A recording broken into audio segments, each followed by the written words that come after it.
Functional and appropriate progressions are really what helps take people from the early phases of rehab all the way back to return to sport. So it's something that we take really seriously here and we really try to think out.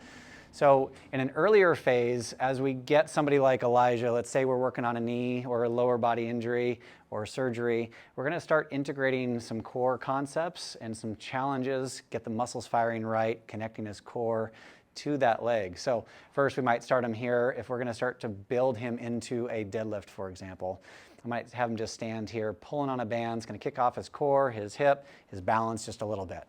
Next, we're going to start layering some tasks here. So I'm going to have him actually go into a hinge, into a single arm row.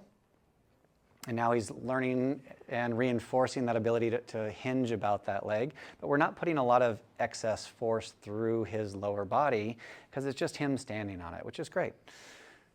From here, once he's got that down and we can start to get him a little bit more out in the open, I can have him just work on a single leg hip hinge, for example, see how his balance is, how it's unsupported, and be able to progress him here.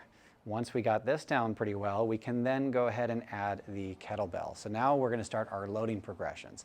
And I think this is really where we start to separate from other clinics is we're not afraid to load people. We want to load them appropriately, but in order to meet the demands of their sport, they need to be strong so that they can meet those demands of their sport, right? Let's train above or get you to train so that you're above the demands of those sport even. That would be the smart way to get somebody back truly. And once we've satisfied a little bit of light loading, we can start with our progressive loading and something like this hex bar deadlift. And we can do this, again, appropriately for where he is in his rehab, in his tolerance to adding load, and assuming that the patterns are satisfied. So we spent all this time building these patterns. Once they're really functional, then we load them.